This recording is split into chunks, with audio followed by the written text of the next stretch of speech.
नमस्ते बच्चों, कैसे हैं आप? उम्मीद करती हूँ आप स्वस्थ होंगे, सुरक्षित होंगे और कोरोना के खिलाफ ये जो जंग जारी है उसमें ज़रूर शामिल होंगे। तो बच्चों, इस जंग को जारी रखने के लिए हमें हमेशा मास्क लगाए रखना है, साबुन से हाथ धोते रहना है और भीड़ भाड़ वाली जगह पे दूरी बनाकर रखना है। बच्चों, आज मुख्यमंत्री विद्यालय सुरक्षा कार्यक्रम के अंतर्गत सुरक्षित शनिवार के इस एपिसोड में आपको सड़क सुरक्षा के बारे में ढेर सारी जानकारी दी जाएगी। बच्चों, आज आपको ये बताया जाएगा कि सड़क पे चलते समय क्या करें क्या ना करें, यानी कि डूज एंड डोंट्स के बारे में बताया जाएगा। बच्चों, सड़क पे चलते समय कौन सी सावधानियां बरतनी हैं इसके बारे में भी आज आपको बताया जाएगा। सड़क पे वाहन चलाते समय कौन से नियमों का पालन करना है। बच्चों, आज के इस कार्यक्रम में बहुत ही ज़्यादा रोचक और महत्वपूर्ण जानकारियाँ आपको दी जाएंगी। तो बच्चों, आप इसको ज़रूर याद रखें और अपनी रोज़मर्रा की आदतों में शुमार रखें ताकि आप अपनी सुरक्षा खुद कर सकें। और तो बच्चों, चलिए चलते हैं, आज का ये कार्यक्रम शुरू करते हैं बिना किसी देरी के। अरे मुनिया, स्कूल में बच्चों को आपस में कोरोना वायरस के संक्रमण को रोकने के लिए जो सावधानियां रखनी है उसके बारे में क्या बताओगी? मैं अपने साथ पढ़ने वाले स्कूल के सभी बच्चों को ये बताऊंगी। हम सबको स्कूल में आते समय अपने मुंह पर मास्क लगा के रखना है या कपड़ा बांध के रखना है। दूसरा ये कि प्रार्थना के समय, क्लासरूम में और मैदान में खेलते समय आपस में कम से कम 1 मीटर की दूरी जरूर बनाकर रखनी है। और क्या? भूल गई, मैं बताता हूँ। लंच ब्रेक के समय, पानी पीते जाते समय और छुट्टी के समय पर भी आपस में कम से कम 1 मीटर की दूरी बनाकर रखनी है। और क्या क्या बताओगी? ये भी बताऊंगी कि हम सबको बार बार अच्छी तरह से साबुन और पानी से 40 सेकंड तक हाथ धोना है। और हाँ, एक बात और बताऊंगी कि खांसते या छींकते समय हमें इस बात का विशेष ध्यान रखना है कि हमारा मास्क चेहरे पर अच्छी तरह से लगा हो। और सभी को ध्यान रखना पड़ेगा कि खांसते और छींकते समय मुंह से जो लार की बूंदें निकलती हैं, वो किसी सतह पर या किसी दूसरे बच्चे के ऊपर ना गिरे। और क्लासरूम में मेज, कुर्सी या कंप्यूटर के कीबोर्ड, दरवाजे की हैंडल जैसी चीजों को बेवजह ना छुएं। और अगर छू लेते हैं तो सबसे पहले हाथों को साबुन और पानी से धो लें। और क्या? बोलो। और देखा, फिर भूल गई ना। मैं बताता हूँ। अरे किसी भी दोस्त को आपस में हाथ नहीं मिलाना है, गले नहीं मिलना है, दूर से ही बात करनी है। हाँ डुगू, याद आया। अगर किसी को सर्दी, खांसी, जुकाम या बुखार है तो स्कूल नहीं आना है और डॉक्टर से सलाह लेकर ही दवा लेनी है।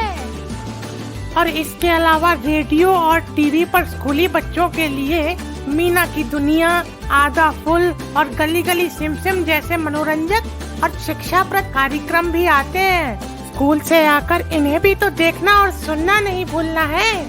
इन सब बातों का ध्यान रखेंगे और सभी को बताएंगे।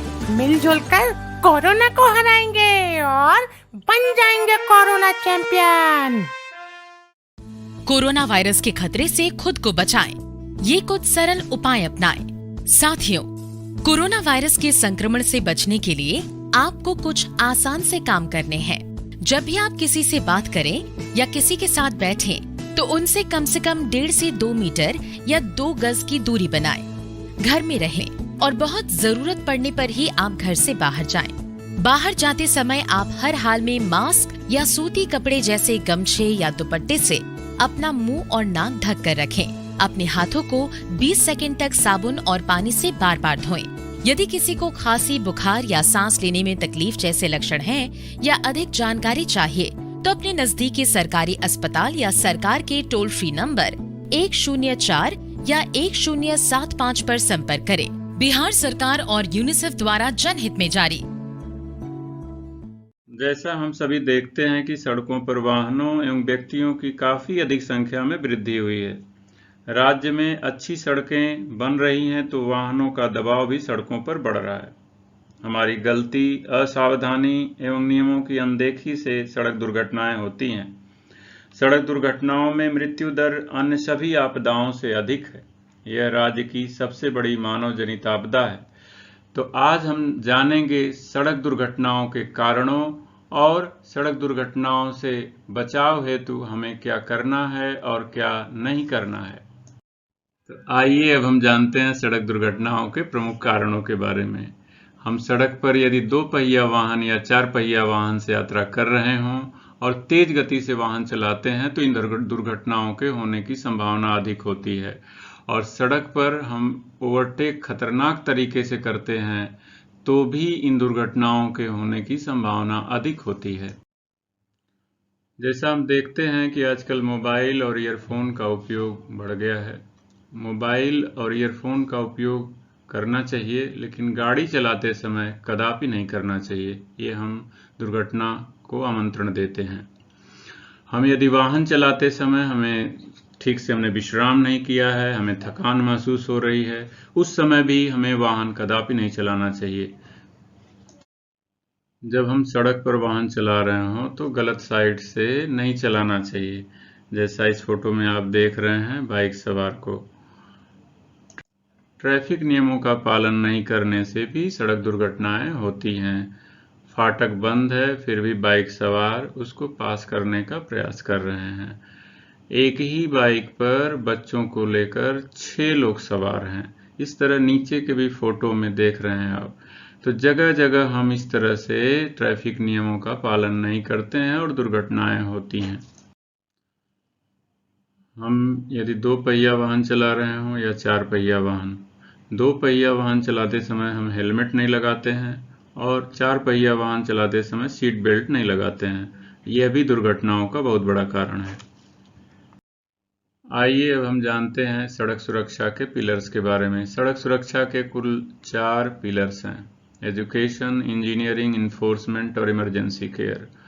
एजुकेशन के अंतर्गत हम सड़क सुरक्षा के नियमों और उपायों की जानकारी प्राप्त करते हैं। इंजीनियरिंग के अंतर्गत रोड डिजाइन एवं साइनेजेज, जो उस पर चिन्ह लगे होते हैं सड़कों पर, उसके बारे में जानते हैं।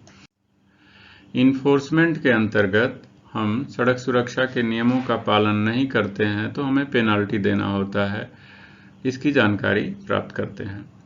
इमरजेंसी केयर के अंतर्गत सड़क दुर्घटनाओं में घायल व्यक्तियों को अस्पताल ले जाना, उनका उपचार में मदद करना, इन सब के बारे में जानकारी हम इस इमरजेंसी केयर के अंतर्गत प्राप्त करते हैं। अब हम सड़क दुर्घटनाओं की रोकथाम हेतु उपायों के बारे में जानते हैं।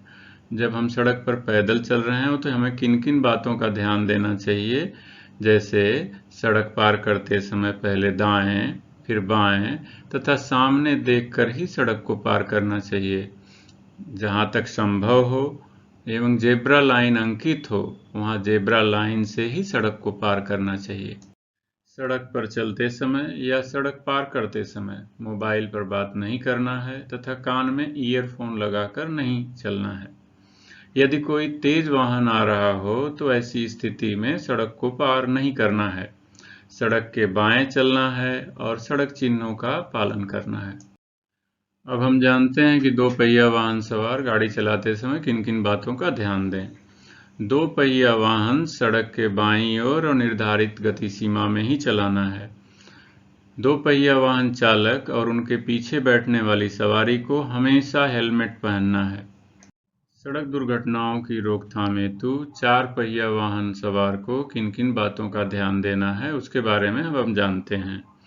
कार या अन्य 4 पहिया वाहन या उससे बड़े वाहन चालक हमेशा सीट बेल्ट बांधकर ही गाड़ी चलाएं। गाड़ी हमेशा सड़क के बाएं किनारे पर ही खड़ी करें। गाड़ी से उतरते समय पीछे देखकर अपनी सुरक्षा का ध्यान रखते हुए ही उतरें। गाड़ी का दरवाजा खोलते समय पीछे से आने वालों की सुरक्षा का ध्यान रखें। आइए हम अब जानते हैं सड़क दुर्घटनाओं की रोकथाम हेतु कुछ जरूरी सलाह के बारे में।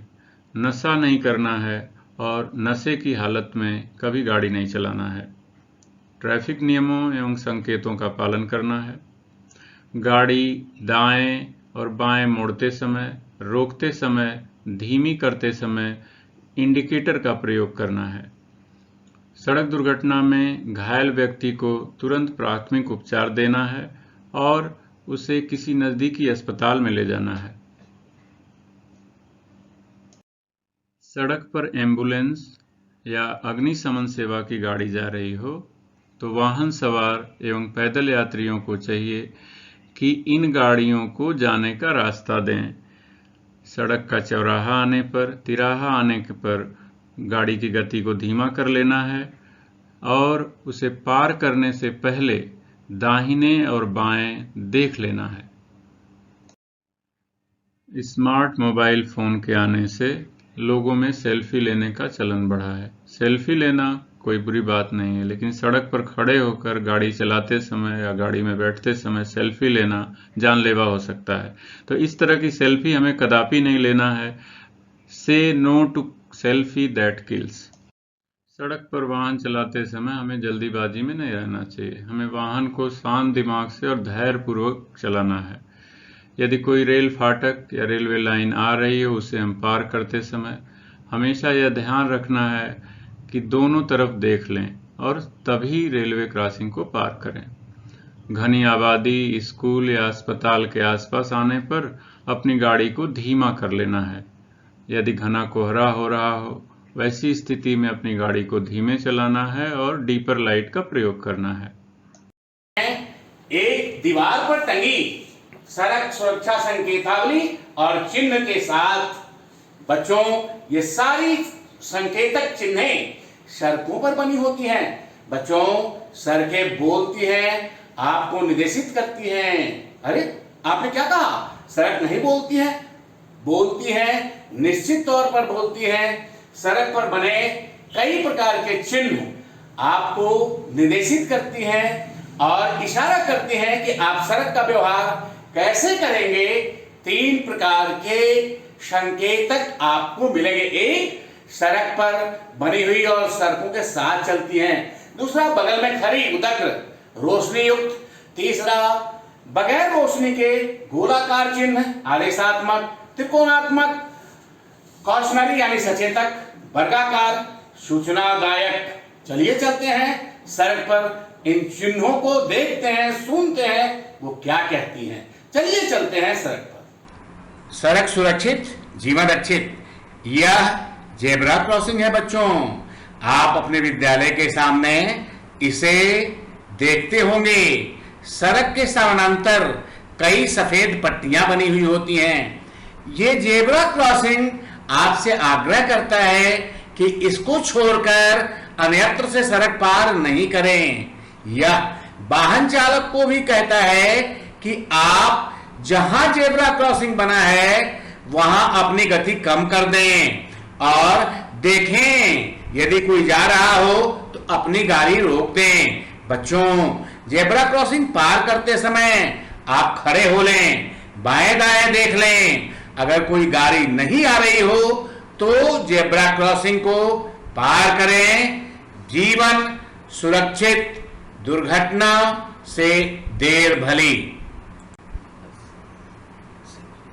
बच्चों, आइए फिर एक जेब्रा क्रॉसिंग आप देख रहे हैं, लेकिन यह जेब्रा क्रॉसिंग एक स्टॉप लाइन के साथ बना हुआ है। स्टॉप लाइन प्रायः वैसे जगहों में बनी हुई होती है जहां लाल, पीली और हरी बत्तियां, यानी जहां सड़कें एक दूसरे को काटती हैं, वहां स्टॉप लाइन के साथ जेब्रा क्रॉसिंग बना होता है। बच्चों, गाड़ियां जिधर से जेब्रा क्रॉसिंग की ओर आती हैं उधर ही स्टॉप लाइन बना होता है। अर्थात यह गाड़ी चालक को निर्देश देता है कि इस स्टॉप लाइन के आगे आप नहीं जाएं, अन्यथा आपको दंड देना होगा। ज्यों ही स्टॉप लाइन पे गाड़ियां रुकती हैं, जेब्रा क्रॉसिंग से हम आसानी से सड़क पार करते हैं। अब आप देख रहे हैं दो पट्टियां जो सड़क के किनारे बनी हुई है, उसके अतिरिक्त ठीक बीच में बगैर टूटी हुई पट्टियां एक पट्टी है, यानी 3 लगातार पट्टी। बच्चों, जब टूटी हुई पट्टी ना हो तो यह वाहन चालक को, जो गाड़ी चलाने वाले हैं, उनको यह कहती है कि आप अपने आगे वाली गाड़ी से आगे नहीं निकलें, दूसरे लेन में तो जाए ही नहीं। लेकिन आप किसी भी स्थिति में जब तक आपको टूटी हुई बीच की पट्टियां नहीं मिलती है, आप आगे वाली गाड़ी से आगे नहीं निकलें। बच्चों, अब आप देख रहे हैं कि सड़क के बीच में 2 पट्टियां बनी हुई हैं और ये दोनों पट्टियां कहीं टूटी हुई नहीं है, अर्थात ये बीच वाली जो पट्टी है एक तरह से सड़क के मध्य से डिवाइडर यानी बंटवारे का काम करती है। आपको ध्यान रखना चाहिए कि बाएं ओर वाली सवारी गाड़ी किसी भी परिस्थिति में दाईं ओर के लेन में नहीं जाएंगी, या जो दाएं लेन की गाड़ी आ रही है वो किसी भी स्थिति में इसको क्रॉस करके बाएं लेन वाली सड़क में नहीं जाएंगी। ओवरटेक तो करना ही नहीं है, आगे निकलना ही नहीं है। बच्चों, अभी आप देख रहे हैं, यानी इसके पहले आपने देखा सड़कों पर बनी हुई विभिन्न प्रकार की पट्टियां। अब हम उदग्र यानी खड़े सड़क के किनारे मध्य में खड़े पोल्स पर जो संकेत चिन्ह दिए गए होते हैं, उनमें सबसे पहले रोशनी वाले संकेतक को देखें। अच्छा बच्चों, आप में से पहचान लिया, ग्रीन यानी हरी, येलो पीली और रेड। अच्छा बच्चों, ये बताइए ग्रीन किसके लिए? अरे आपने ठीक कहा, ग्रीन जाने का इजाजत। और बच्चों पीली वाली? अरे पीली वाली कॉशन करता है कि देखें और तैयार हो लें। लाल वाली रोशनी स्टॉप के लिए है और लाल बत्ती अगर जलती है तो आपको रुकना है। 3 उदग्र ट्रैफिक लाइट सिग्नल्स दिए गए हैं, एक में हरी बत्ती जल रही है, एक में येलो और दूसरे में रेड, यानी रुको, इंतजार करो और तब जाओ। ध्यान रखेंगे आप, जो माने सड़क की बात, दुर्घटनाओं का ना हो कभी भी घात। बच्चों, चर्चा के क्रम में हमने देखा था कि 3 प्रकार के चिन्ह दिए गए होते हैं। पहला आदेशात्मक होता है, मैंडेटरी, वो गोल होता है, लेकिन याद रखिएगा वो हमेशा ही गोल होगा। और यदि रेड कलर का होगा तो बीच में क्रॉस होगा, और यदि नीले रंग का होगा तो वो क्रॉस किया हुआ नहीं होगा। लेकिन 2 अपवाद है बच्चों। एक अष्टभुजाकार आदेशात्मक चिन्ह है जो रुकने का संकेत देता है, आपको चित्र में स्पष्ट दिख रहा है, स्टॉप यानी रुकें। बच्चों, यह आपने देखा होगा, सड़क पर ठोकर बने होते हैं जिसे हम पे रफ रोड कहते हैं। उन ठोकरों को बताने के लिए, ताकि वाहन चालक दुर्घटनाग्रस्त न हो जाएं, इसलिए यह चिन्ह दिया जाता है उन्हें सावधान करने के लिए। अब आइए, यदि आप इन नियमों के पालन को करते हैं तो अच्छी बात है, और यदि इन नियमों की अवहेलना करते हैं तो आदेशात्मक संकेतकों के लिए, उनकी अवहेलना के लिए तो दंड के विधान किए ही गए हैं। लेकिन इनसे अलग यदि आप अपनी सवारी पर हैं और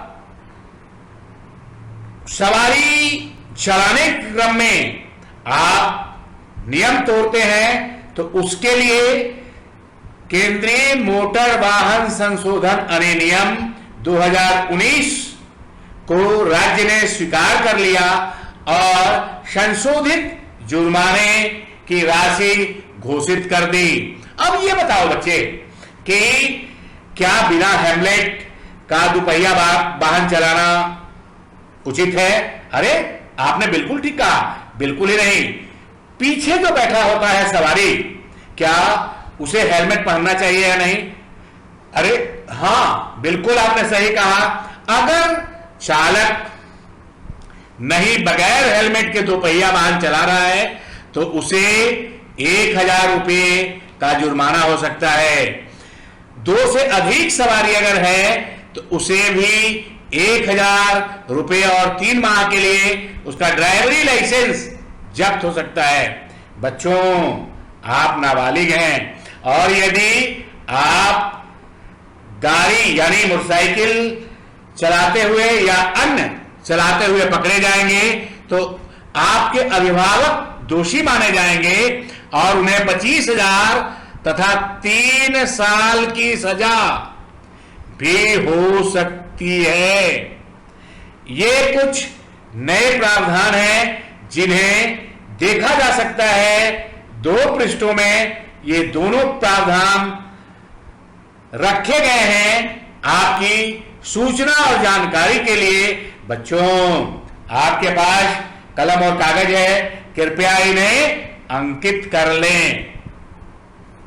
दुर्घटना में बचाव करने वाले गुड सैमरिटन के लिए सरकार ने कुछ दिशा निर्देश जारी किए हैं। यह दिशा निर्देश इस संदर्भ में है कि दुर्घटना के बाद जो बचाव करने वाले अनजान व्यक्ति, जिसे गुड सैमरिटन कहा जाता है, इनके मन में कानून के द्वारा गवाही देने की बाध्यता और पुलिस के जांच से परेशान होने का डर निकल जाए, इसलिए कुछ आवश्यक दिशा निर्देश राज्य सरकार और केंद्र सरकार ने यानी भारत सरकार ने जारी किए हैं। इस संदर्भ में आप छोटी सी जानकारी देखिए। सड़क दुर्घटना का ये आंकड़ा है। बिहार में 2019 में 10,000 से अधिक सड़क दुर्घटनाएं हुई थी। इस सड़क दुर्घटना में 7,200 व्यक्ति लगभग मारे गए थे, जबकि इसी वर्ष 2019 में अगर भारत में हुई सड़क दुर्घटनाओं पर नजर डालें तो यह 1,39,000 व्यक्ति की मृत्यु सड़क दुर्घटनाएं में हुई थी। सड़क पर हुई मौत में से आधे लोग यानी जिनकी मृत्यु हो चुकी है, उस तरह के आधे लोग आज जिंदा होते अगर दुर्घटना के उपरांत अगल बगल से गुजरने वाले राहगीर उनकी मदद करते, उन्हें प्राथमिक चिकित्सा देते और उन्हें गोल्डन आवर में यानी 1 घंटे के भीतर नजदीकी अस्पताल में पहुंचा देते। ऐसा माना जाता है कि इन कमियों के कारण अस्पताल 1 घंटे के अंदर नहीं पहुंचने के कारण व्यक्ति की मौत का आंकड़ा भारत में बढ़ते जा रहा है। हम यह जानते हैं कि दुर्घटना के बाद सड़क पर गुजरने वाले व्यक्ति जो राहगीर हैं, वह उन्हें नजदीकी अस्पताल तक नहीं ले जाते हैं। क्यों नहीं ले जाते हैं? क्योंकि उन्हें यह ऐसा लगता है कि दुर्घटना से ग्रसित व्यक्ति को अस्पताल ले जाने के बाद हमें कोर्ट में गवाही देने के लिए जाना होगा और पुलिस के जांच के लिए बार बार थाने आना होगा। साथ ही साथ अगर हम प्राइवेट अस्पताल में ले जाते हैं तो अपरिचित व्यक्ति के इलाज के लिए पैसे जो अस्पताल मांग करेंगे वो हम नहीं दे पाएंगे। इन सब कारणों से घायल व्यक्ति को अपरिचित व्यक्ति द्वारा, राहगीर द्वारा मदद करने से लोग मना कर देते हैं, राहगीर मना कर देते हैं। इसके निदान के लिए इस गाइडलाइन में क्या क्या बातें हैं, मुख्य बातें क्या क्या हैं, इसके बारे में जानकारी देखिए। यहाँ कहा गया है कि गुड सैमरिटन यानी दुर्घटना में मदद करने वाले अजनबी व्यक्ति को जब किसी घायल व्यक्ति को निकटतम अस्पताल में ले जा रहे हैं तो गुड सैमरिटन को भर्ती कराने के उपरांत तुरंत जाने की अनुमति दे दी जाएगी और उससे कोई प्रश्न नहीं पूछा जाएगा। साथ ही साथ यह भी जानकारी है कि दुर्घटना के प्रत्यक्षदर्शी अगर गुड सैमरिटन है, यानी जो व्यक्ति उसे अस्पताल लेकर जा रहे हैं वह अजनबी व्यक्ति, मदद करने वाला व्यक्ति, अगर दुर्घटना उसके सामने हुई है, प्रत्यक्षदर्शी है, तो उसे अपना नाम पता लिखवाना होगा ताकि पुलिस को जांच के दौरान घटना के बारे में विवरण दे सके। यह सबसे उनको एम्पावर्ड किया गया, अधिकार दिया गया है ताकि गुड सैमरिटन व्यक्ति के मन में इस तरह की आशंकाएं ना हो। यह भी देखा गया है कि प्राइवेट अस्पताल अनजान व्यक्ति के द्वारा लाए हुए दुर्घटनाग्रस्त व्यक्ति को इलाज करने से मना कर देते हैं, क्योंकि प्राइवेट अस्पताल को यह आशंका होती है कि इनका इलाज का पैसा हमें बाद में नहीं मिलेगा। इसलिए स्वास्थ्य विभाग द्वारा उसके ऊपर कानूनी कार्रवाई करने का प्रावधान इस गुड सैमरिटन गाइडलाइन में किया गया है। मतलब प्राइवेट अस्पताल गुड सैमरिटन के द्वारा लाए गए दुर्घटनाग्रस्त व्यक्ति को इलाज से मना नहीं कर सकते हैं। साथ ही जो व्यक्ति, अनजान व्यक्ति यानी गुड सैमरिटन घायल व्यक्ति को इलाज के लिए प्राइवेट अस्पताल में ले जा रहे हैं, उससे पैसे की भुगतान की मांग नहीं करेंगे। ये सब एम्पावर्ड किया गया, ये सब अधिकार दिए गए हैं ताकि दुर्घटनाग्रस्त होने के बाद उस दुर्घटना स्थल पर जो व्यक्ति गुजर रहा है वह अच्छे नागरिक की तरह, गुड सैमरिटन की तरह दुर्घटनाग्रस्त व्यक्ति की मदद कर सके। इस संदर्भ में इस पंपलेट को देखिए, ये बिहार सरकार ने हर एक जिलाधिकारी को 26 अगस्त को अपने अपने जिला में गुड सैमरिटन यानी दुर्घटनाग्रस्त व्यक्ति की मदद करने वाले व्यक्तियों को सम्मानित करने का निर्णय लिया है। प्रत्येक वर्ष 26 अगस्त को बिहार सरकार सम्मानित कर रही है। साथ ही साथ कई राज्यों में गुड सैमरिटन को 5-5 हजार रुपये नगद पुरस्कार देकर के सम्मानित किया जाता है। तो इस छोटे से प्रेजेंटेशन से अब आपको यह समझ आ गई होगी कि दुर्घटना के उपरांत अगर आप वहां से गुजर रहे हैं तो आप घायलों की मदद अवश्य करें। आपको किसी भी तरह का किसी कानूनी गवाही देने में या जांच के दौरान बार बार परेशान होने की आवश्यकता नहीं होगी। रेल दुर्घटना। भारतीय रेलवे देश में परिवहन का सबसे बड़ा माध्यम है। दुनिया के सबसे बड़े परिवहन नेटवर्क से भारत में हर रोज 2.25 करोड़ से भी ज़्यादा लोग रेल की सवारी करते हैं। दुर्घटनाएं हमारे जीवन में कहीं और कभी भी घटित हो सकती है, इसलिए तो कहा गया है सावधानी हटी दुर्घटना घटे। रेल दुर्घटना भी मानव जनित आपदा के अंतर्गत आता है। रेल दुर्घटनाओं के कारणों का विश्लेषण किया जाए तो 65% रेल दुर्घटनाएं रेल कर्मचारियों की गलती, 20% उपकरणों की खराबी, 10% अन्य व्यक्तियों की गलती तथा 5% अन्य कारण से होती हैं। रेल दुर्घटनाओं के प्रमुख कारणों के बारे में अब हम जानते हैं। रेल दुर्घटनाओं के कई कारण हो सकते हैं, जैसे ड्राइवर की लापरवाही, परिचालनिक कर्मचारियों की लापरवाही, सिग्नल की खराबी, रेल पथ की खराबी, समपार फाटक पर असावधानी, असामाजिक गतिविधियां और प्राकृतिक कारण। कई रेल दुर्घटनाएं ड्राइवर की लापरवाही के कारण भी होती है, जैसे सुरक्षा नियमों का उल्लंघन करना, खतरे की स्थिति में सिग्नल को पार करना, निर्धारित गति सीमा का उल्लंघन करना, ड्यूटी पर नशे में होना, गाड़ी की ब्रेक शक्ति की जांच व निरीक्षण न करना अथवा गाड़ी को झटके के साथ रोकना, ऑल राइट सिग्नल का आदान प्रदान न करना इत्यादि के कारण भी रेल दुर्घटनाएं घटित होती हैं। दूसरा प्रमुख कारण है परिचालनिक कर्मचारियों की लापरवाही। कभी कभी परिचालनिक कर्मचारी सिग्नलों की अनदेखी कर देना, ब्लॉक सेक्शनों पर ध्यान न देना, लीवर या स्विच का परिचालन ठीक से न होना, शंटिंग की सावधानियों का पालन न करना, गलत लाइन क्लियर देना, आगमन और प्रस्थान सिग्नलों का सही समय पर ऑफ न किया जाना प्रमुख कारण होता है। सिग्नल की खराबी के कारण भी कई दुर्घटनाएं घटित होती है।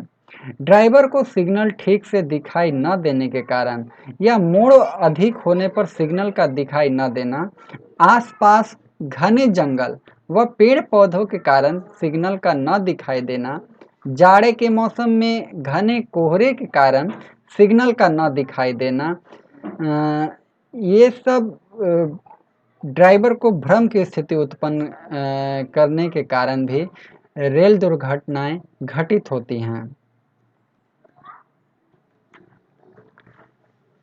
कभी कभी रेल पथ की खराबी के कारण भी रेल दुर्घटनाएं होती हैं। वर्षा के दिनों में मिट्टी के कटाव के कारण या मिट्टी के गीला हो जाने से पुलों तथा रेल के पटरियों का जमीन धंस जाया करती है।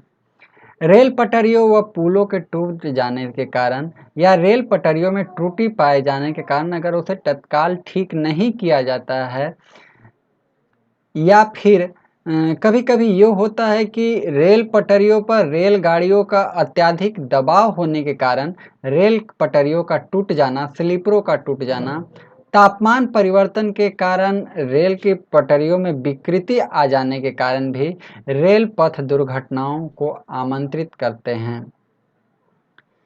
समपार फाटक पर असावधानी के कारण भी प्रतिवर्ष काफी दुर्घटनाएं घटित होती हैं। कुछ समपार फाटक मानव रहित होते हैं और कुछ मानव सहित। कहीं कहीं घुमावदार रेल मार्गों पर समपार फाटकों से रेलगाड़ी का आना जाना आवागमन दिखाई नहीं देता है। ऐसी स्थिति में समपार फाटकों पर दुर्घटनाएं होने की संभावना बनी रहती है। अतः रेल ड्राइवरों को यह निर्देश दिया जाता है कि समपार फाटकों के पास वे सीटी या हॉर्न जरूर बजाएं। कभी कभी कुछ लोग बंद समपार फाटकों को भी जबरदस्ती पार करने का प्रयास करते हैं और इस दौरान वे रेलगाड़ी के चपेट में आ जाते हैं। बहुत से दुर्घटनाओं के कारण निर्धारित नियमों तथा कानून व्यवस्था का ठीक से पालन न होना भी होता है। इनमें असामाजिक तत्वों के द्वारा गाड़ियों में बम विस्फोट, रेल पटरियों की तोड़फोड़, नदियों पर स्थित पुलों की तोड़फोड़, जनता व सड़क वाहनों द्वारा समपार फाटकों पर लापरवाही, यात्रियों द्वारा ज्वलनशील पदार्थों को लाने ले जाने से अग्निकांड, जनता द्वारा अपने पशुओं को रेल मार्गों पर चरने के लिए छोड़ देना या लोगों द्वारा रेल पथ पर की जाने वाली आत्महत्याएं इत्यादि प्रमुख कारण हैं। दुर्घटनाओं के प्राकृतिक कारणों में पहाड़ी क्षेत्रों में चट्टानों के खिसकने, नदियों के बहाव के कारण रेल पथ की मिट्टी का कटाव, रेल पटरियों का उखड़ना, घने कोहरे के कारण सिग्नल को न देख पाना, रेल पटरियों पर पेड़ों का टूटकर गिरना, भूकंप के कारण रेल पटरियों की क्षति, रेल पटरियों पर चट्टानों का गिर जाना इत्यादि प्रमुख घटनाएं हैं। भारत की सबसे बड़ी रेल दुर्घटना। भारत की सबसे बड़ी रेल दुर्घटना 6 जून 1981 को बिहार के खगड़िया जिले के धमारा घाट पुल के पास हुई थी, जिसमें 416 डाउन समस्तीपुर बनमखी ट्रेन अचानक से पुल से नीचे उतरकर नदी में समा गई। इस ट्रेन के 9 डिब्बे में से 7 डिब्बे पूरी तरह पानी में जल प्लावित हो गए। इस घटना में लगभग 600 से अधिक लोगों की मौत होने का अंदेशा जताया जाता है, जबकि 5 दिनों तक लगातार खोज एवं बचाव अभियान के बावजूद 235 लाशें ही बरामद की गई थी। ऐसी ही एक दूसरी बिहार की बड़ी रेल दुर्घटना 9 सितंबर 2002 को बिहार के औरंगाबाद जिले के रफीगंज स्टेशन के समीप धावा नदी पुल पर घटित हुआ था। कोलकाता से नई दिल्ली की ओर जाने वाली राजधानी एक्सप्रेस रात्रि के लगभग 11:40 पर धावा नदी पुल से नीचे उतरकर नदी में चली गई, जिसमें 2 डिब्बे पूरी तरह से जल प्लावित हो गए और बाकी के डिब्बे एक पर एक इस तरह से चढ़ गए कि लगभग 130 से ज़्यादा यात्रियों की मौत हो गई और 400 से अधिक यात्री घायल हो गए। ट्रेन दुर्घटना या आग लगने अथवा किसी आपदा होने पर हमें निम्नलिखित बातों का ध्यान रखना चाहिए। यात्रियों को किसी प्रकार की ट्रेन दुर्घटना, पटरी से उतरना, आग लगने आदि की स्थिति में घबराना नहीं चाहिए और कोशिश करनी चाहिए कि गाड़ी के डिब्बों के दरवाजे या आकस्मिक खिड़की जो प्रत्येक डिब्बों में होती है से बाहर निकले। इसके लिए ज़रूरी है कि आप जब भी रेलगाड़ी में सफ़र करें तो आप इस बात का ध्यान रखें कि आपके नज़दीक का आपातकालीन खिड़की कहाँ है या आपातकाल में आप किस दरवाजे से शीघ्रता से बाहर निकल सकते हैं।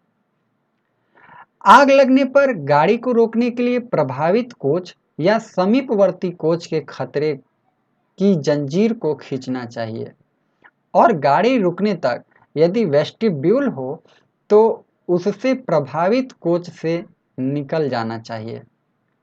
यात्री को चाहिए कि वह अपने सह यात्रियों को भी सचेत करे और उसे निकलने में मदद करे। शॉर्ट सर्किट की संभावना को देखते हुए बिजली के सभी उपकरणों को तत्काल बंद कर देना चाहिए। रेलगाड़ी के इंजनों, गाड़ी के गार्ड के केबिन में अग्निशामक यंत्रों की व्यवस्था उपलब्ध रहती है, अतः आपात स्थिति में आप इन उपकरणों की सहायता ले सकते हैं। यदि कोई चिकित्सक उस ट्रेन में यात्रा कर रहा हो जो कि दुर्घटनाग्रस्त हो गई हो, तो उसे घायल लोगों की सहायता के लिए आगे आना चाहिए। एक नागरिक होने के नाते हमारा यह एक दायित्व है कि हम घायल लोगों की सहायता करें। प्रत्येक रेल कर्मचारी जो ड्यूटी पर हो या छुट्टी पर जा रहा हो अथवा जो उस घटना स्थल के आसपास हो, प्रभावित यात्रियों को उचित सहायता प्रदान करना चाहिए। आइए अब हम जानते हैं कि रेल सुरक्षा के लिए क्या करें। रेल यात्रा के दौरान निम्नलिखित बातों का ध्यान रखना चाहिए। रेल विभाग द्वारा स्टेशन पर या रेलगाड़ी में दी जाने वाली सूचनाओं का पालन करना चाहिए। रेल फाटक पार करते समय रेलवे लाइन के दोनों ओर देख लेना चाहिए कि कहीं गाड़ी तो नहीं आ रही है। लो पकड़ो। जी, जब हेलमेट लिया है तो पहन ही लेते। अरे पार्टी में जा रहे हैं, बाल खराब हो जाएंगे। फिर लिया ही क्यों? आगे पेट्रोल डलाना है इसलिए। हेलमेट देना। ये लीजिए। भाई 200 का डाल दे। लो पकड़ो। लेकिन हेलमेट तो सेफ्टी के लिए होता है। सेफ्टी का इतना ख्याल है तो तुम ही पहन लो ना। ठीक है, मैं ही पहन लेती हूँ।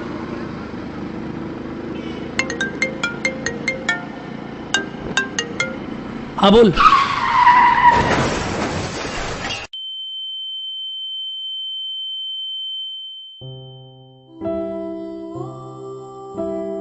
दिखावे से पेट्रोल तो मिल सकता है, जिंदगी नहीं। अपनी सेफ्टी के लिए यूज हेलमेट। सड़क सुरक्षा और बच्चे। उद्देश्य। इस मॉड्यूल का उद्देश्य बच्चों को अपने घर से विद्यालय एवं विद्यालय से अपने घर लौटने के क्रम में सड़क सुरक्षा नियमों की जानकारी प्रदान करना है। बच्चों को यह जानकारी प्रदान करना है कि सड़क पर चलते समय अथवा गाड़ी से सफ़र करते समय अथवा बसों में चढ़ते या उतरते समय किन नियमों का पालन करना जरूरी है?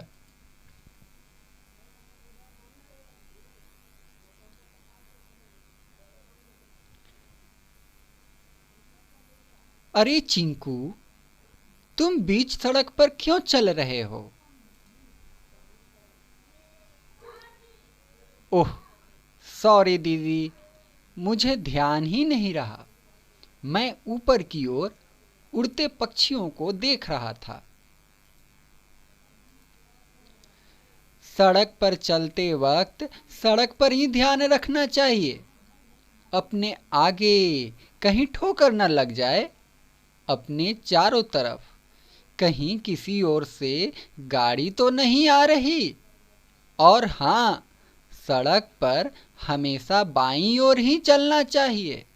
समझे चिंटू? जी दीदी, आगे से अपना ख्याल रखूंगा।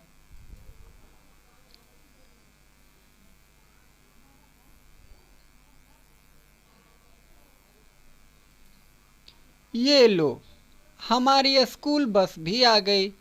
अच्छा, मैं चलती हूँ।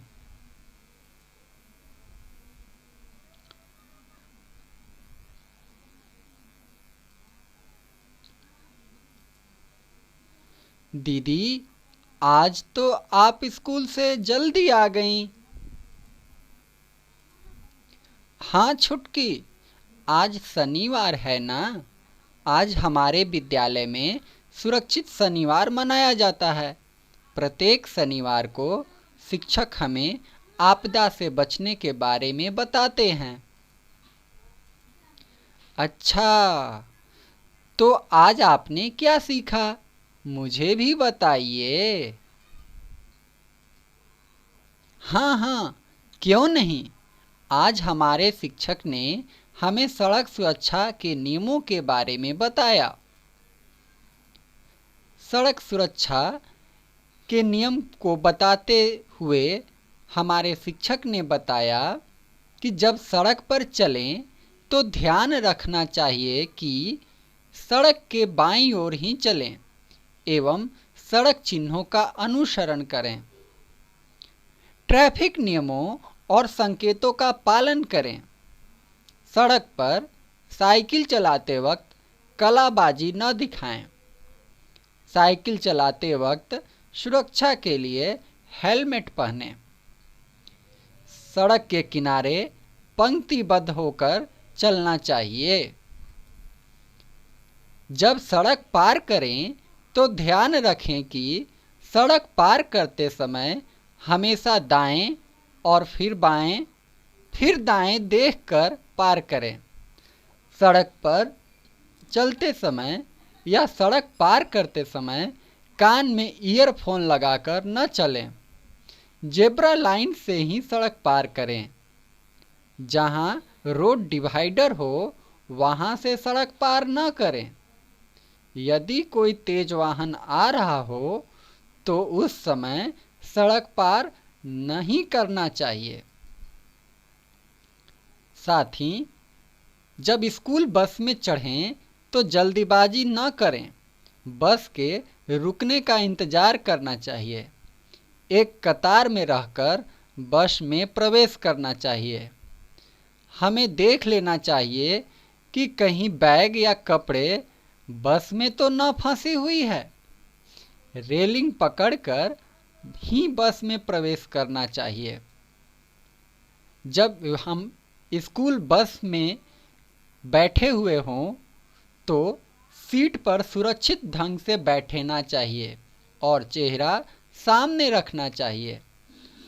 अपने शरीर का कोई भी अंग बस से बाहर न निकालें। पायदान पर यात्रा नहीं करना चाहिए। बस का गलियारा खाली रखें। शोरगुल न करें और ड्राइवर का ध्यान न बटाएं। ड्राइवर और कंडक्टर के निर्देशों का पालन करना चाहिए। बच्चों को सिखाना चाहिए कि जब वे स्कूल बस से उतरें तो जल्दीबाजी न करें। बस के रुकने का इंतज़ार करें। रेलिंग का उपयोग करते हुए ही बस से उतरना चाहिए और बस के अगले दरवाजे से बाहर निकलना चाहिए। हमें दुर्घटनाग्रस्त व्यक्ति की मदद भी करनी चाहिए।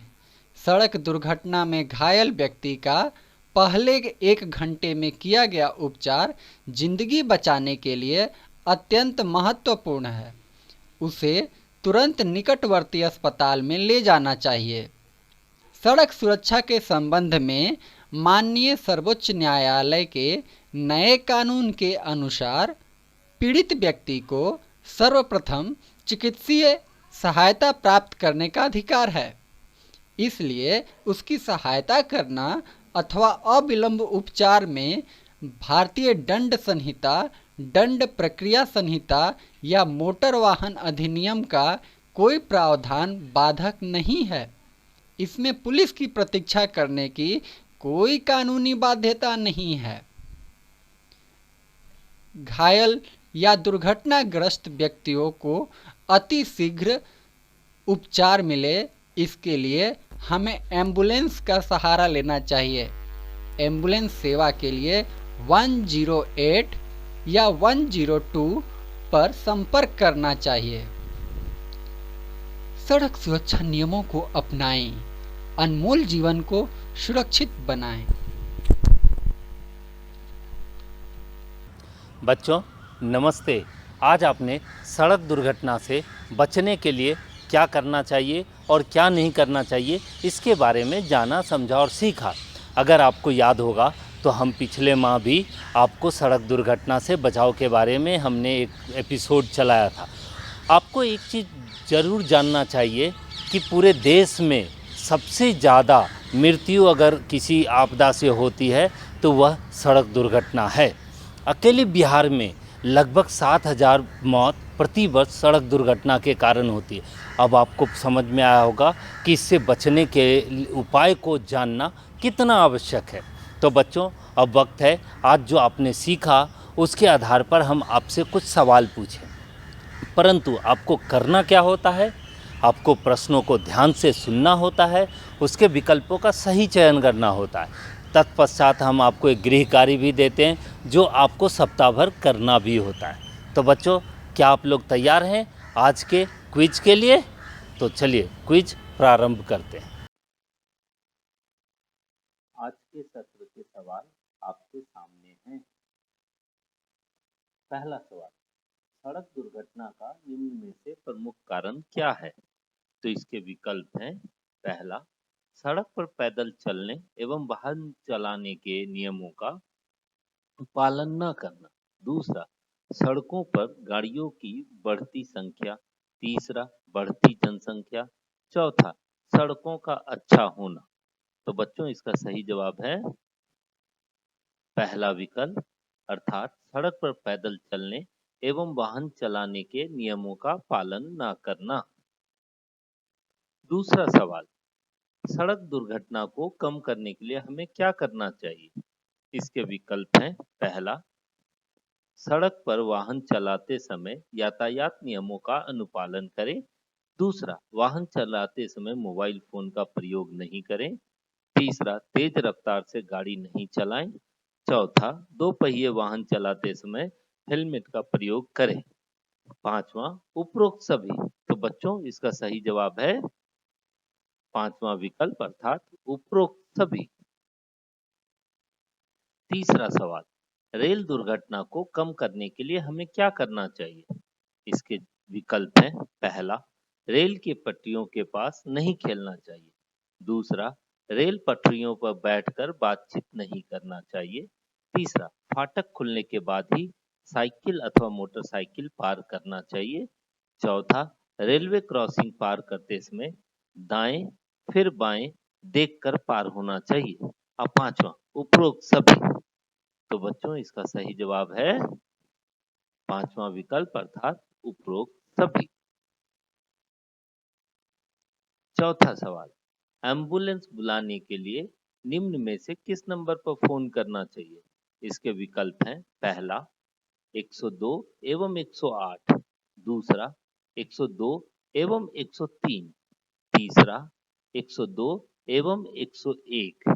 चौथा 108 एवं 105। बच्चों इसका सही जवाब है पहला विकल्प अर्थात 102 एवं 108 नंबर पर कॉल करके हम एम्बुलेंस बुला सकते हैं।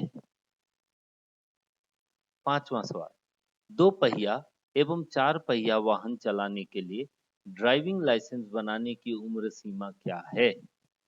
इसके विकल्प हैं पहला 17 वर्ष, दूसरा 18 वर्ष, तीसरा 19 वर्ष, चौथा 20 वर्ष। तो बच्चों इसका सही जवाब है दूसरा विकल्प अर्थात 18 वर्ष। 18 वर्ष से कम उम्र के बच्चों का कभी भी ड्राइविंग लाइसेंस नहीं बन सकता है। छठा सवाल, 4 पहिया वाहन में सफर करने के दौरान किस प्रकार की सावधानियां बरतनी चाहिए? तो इसके विकल्प हैं पहला गाड़ी से उतरने से पहले उसके रुकने का इंतजार करें, दूसरा गाड़ी से हमेशा बाईं तरफ से उतरें, तीसरा गाड़ी का दरवाजा खोलते समय पीछे की तरफ अवश्य देखें, चौथा जीप या कार में हमेशा सीट बेल्ट लगाकर ही बैठें, और पांचवा उपरोक्त सभी। तो बच्चों इसका सही जवाब है पांचवा विकल्प अर्थात उपरोक्त सभी। बच्चों अभी तक हमने आपसे 6 सवाल पूछे, अब वक्त है गृह कार्य का। आज आपने सड़क दुर्घटना से बचाव के बारे में जाना और सीखा। अब आपको करना क्या है? तो सड़क दुर्घटना से बचाव की जानकारी अपने माँ पिताजी, भाई बहन एवं अपने मित्रों तथा सहपाठियों को दें। साथ ही आज जो आपको सड़क के सिग्नल्स के बारे में बताया गया है उसे याद करें और उसका पालन करने का प्रयास करें। नमस्कार बच्चों, आप सभी को मेरा बहुत बहुत प्यार। बच्चों आज के इस कार्यक्रम में आपने सड़क दुर्घटना से बचाव के बारे में जाना और सीखा। साथ ही आपने सड़क दुर्घटना से बचाव के लिए हमें क्या करना चाहिए और क्या नहीं करना चाहिए इसकी भी महत्वपूर्ण जानकारी आपने प्राप्त की। इसके अलावा सड़क दुर्घटना से हमें किस प्रकार से और कौन कौन सी सावधानियां बरतनी चाहिए उसके बचाव के लिए, इसके बारे में भी आपने नया कुछ बात सीखा। बच्चों सड़क पर वाहन चलाते समय यातायात के कौन कौन से नियमों का हमें पालन करना चाहिए इसके बारे में भी आज आपने इस कार्यक्रम में जाना। मुझे उम्मीद है जो आपसे क्विज़ पूछा गया होगा और जो होमवर्क दिया गया होगा हर बार की तरह वो आप ज़रूर करेंगे। आज का कार्यक्रम आप लोग के लिए बहुत रोचक रहा होगा और आज आपने जो भी सीखा और देखा वो आप अपने तक सीमित ना रखें, बल्कि इसे अपने दोस्तों, मित्रों, परिजनों, माता पिता, आस पड़ोस में ज़रूर बताएं। तो बच्चों अगले शनिवार को मैं एक नए विषय पर बहुत सारी जानकारी लेकर आपसे फिर मिलूंगी। अगले शनिवार को सुबह 9 बजे और शाम को 4 बजे इस कार्यक्रम को आप अवश्य देखें। तो तब तक के लिए अगले शनिवार तक का मैं आपका इंतज़ार करूंगी। घर पर रहें, सुरक्षित रहें। नमस्कार, धन्यवाद।